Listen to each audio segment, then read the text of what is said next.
I'm the Scrub and you're here for one reason. Just a quick note, this dungeon has spoilers for the opening quests of Shadowbringers, so if you haven't done the story yet, I'd advise you to watch this guide a little later on. Welcome to Shadowbringers, arguably the best Final Fantasy XIV expansion. A brand new world to immerse ourselves in that always seems to be bright and shining like a sunrise through the clouds. Well, I'm not a morning person, so that's gonna change. Sin Eaters have ravaged a small town to the north of Lakeland, and we're diving in headfirst to aid the citizens fleeing for their lives. We're gonna save the first, one step at a time.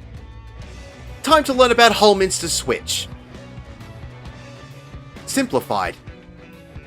If you're using the duty support system, I'd recommend single pulling this dungeon. Pull the bear after it hatches and continue up the path. 3 more wolves will hatch. Now you can stop here and kill everything before continuing on, but if you're confident in your abilities and you have a decent healer, Alpha no! You can continue pulling all the way to the scorpions at the next wall. The bear will have a conal AoE called Savage Swipe, and the scorpions will have a straight line AoE called Saint Scream. Just try and avoid everything as best you can and kill everything. When everything has been defeated, the barrier will drop. Pick up the 2 bears as they hatch and continue around the corner to the next hatching pack of wolves. Again, you can stop here if you want. At the end of the path there is another scorpion with a bunch of dynamites that will hatch. Again, watch out for the AoEs from the bears and the scorpion. Group everything up, kill everything, and it's first boss time. The Path of Light is a room-wide AoE. The Forgiven Dissonance will move to the middle of the room and cast Brazen Bull. This will spawn in several light orbs in a row on one side of the arena. When the orbs are created, the boss will cast Gibbet Cage, which is a medium-sized point-blank AoE around itself. The orbs will create a plus pattern of AoEs that will leave a triangular safe spot on the opposite side of the arena to the orbs. While these are going out, the boss will cast Thumbscrew with a blue straight line AoE through the middle of the safe zone. Just move to the side of the blue AoE inside the safe zone to dodge both attacks. Following this, the orbs will cast Light Shot, which will create a straight line AoE across the arena. At the same time as this, the boss will turn to the open area of the arena and cast Wooden Horse, which is a large conal AoE. Just dodge between the straight line AoEs while staying away from the conal AoE as best you can. Getting hit by any avoidable AoE in this fight will give you a Vuln stack. Following another room-wide AoE, the boss will cast Pillory, which is a tank buster. Then the boss will move to the middle of the room again and cast another Brazen Bull. This time, the orbs will be through the middle of the arena. The boss will cast another Gibbet Cage point-blank AoE as the orbs create their plus pattern AoEs. There will be 2 safe spots on opposite sides of the arena. You'll need to move into one of them. The boss will then target one of the safe spots with Thumbscrew. If you are targeted, you just need to wait until the orbs have finished casting their AoEs before dodging out of the Thumbscrew AoE. The orbs will then create their straight line AoEs again, so dodge those ones as well. The next Brazen Bull will cast 2 sets of orbs back to back. You'll need to dodge into the first safe spot and watch out for the attacks from the boss. The first set of orbs will then create their straight line AoEs, while the second set of orbs create their plus pattern AoEs. There's plenty of time to move to the opposite side of the arena while traveling between the straight line AoEs. Just dodge everything as best you can. From here, mechanics will cycle until it has been defeated. Head up the path and pull the trio of mobs. Continue up to the next trio. Group everything up and nuke it all down. Watch out for the Switch Gremlin as they will hit whoever they are attacking with an discernible slow debuff. When everything has been defeated, a mob will break the gate down. Grab those enemies and pull the next group. Watch out for the Gremlins, the same reason as the last pull, and also for the Bulls as they will cast a narrow straight line AoE with a cast of Headbutt. When everything has been defeated, the gate will open up and it's second boss time. Yoshi P, please don't make me feel things. The Tickler is a tank buster. Scold's Bridle is a room-wide AoE. Tessling will start casting Fevered Flagellation and every member of the party will get a number of dots above their head. Those dots will indicate the order of the attack from Tessleen. It will be a straight line AoE from one player to the next with a small damaging hit. Just spread out and avoid standing between each other. You can easily stand in a square formation and you'll be alright. After another room-wide, Tessleen will target one member of the party with a cast of Exorcise. Another 4 medium-sized AoEs will be placed in a semicircle-like pattern around the arena. The person with the stack marker usually stacks in between all of the circles. When this cast ends, all of the AoEs in the stack marker will go off and create lingering AoE puddles. Getting hit by any of the other AoEs will give you a Vuln stack, and running into any of these lingering puddles will give you a bleeding debuff for as long as you're in them. Tanks will need to pull Tessleen to one side of the arena away from the lingering AoEs. After another Fevered Flagellation, the AoEs will disappear. From here, mechanics will begin to cycle until she has been defeated. The next few pulls are forced single pulls. You can only go one pull at a time until everything has been defeated, which is when the next pack of mobs will hatch. You'll also need to watch out for the first and last pull as there will be a large mob called Forgiven Enmity, which will do the move Tail Swing, which is a large point-blank AoE around it. This is a small knockback if you get hit by it, however, the move is stunnable. When the last mob has been defeated, the fire will dissipate, you can head up the incline, and it's final boss time. Scavenger's Daughter is a room-wide AoE. Head Crusher is a tank buster. Squish. Pendulum will target the main tank with a flare marker and put another proximity marker in the middle of the arena. So everyone is going to have to get away from the tank and close to the entrance as the flare marker and the proximity marker will go off one after the other. After Philia jumps to the tank and back to the middle, it will target one player with a black and red icon above their head with the cast of Chain Down. When this cast ends, the player with the icon will be fettered and chained in place while Philia Filia cast Ethers Up, which is a wide conal AoE in the chain player's direction. The chains on the player will become targetable. The chains will need to be broken as quickly as possible before the cast ends to free them and allow them to dodge the AoE. If you are still in the AoE when it goes off, you'll get a Vuln stack for every tick that you're inside it. Filia will then cast either left or right Knout. This is a 210-degree swing on the side that their fist is raised on. After they swing one way, they will immediately swing the other side. If you get hit by either Knout swing, you'll be knocked into the air, given a Vuln stack, and left down for the count for a few seconds. After another tank buster, every player will be targeted with an AoE with a cast of Taphophobia. Just spread out and don't overlap these. Into the Light will give one player a straight line AoE stack marker. Group up to share the damage. After the next Pendulum cast, Filia will create a lingering AoE inside its hitbox while casting Fierce Beating. This will also create arrows that will be turning around the boss. When this cast ends, it will create a conal AoE from its tail as well as circular hits from its fists. The circular hits will continue to move out towards the wall. Filia will then turn in the direction of the arrows and repeat the tail swipe and the pounding fists until it does one full rotation of the arena. Just move around the arena while keeping to Filia's side to dodge the attacks in the lingering AoE in the middle, which will give you a sludge debuff for as long as you're in it. Getting hit by either the tail conal AoE or the circular AoEs towards the wall will give you a Vuln stack per AoE you are hit by. After this ends, there will be another stack marker and a left-right Knout combo followed by chain down on a random player. From here, mechanics will begin to repeat until Filia has been defeated. Congratulations, you have beaten Holminster Switch.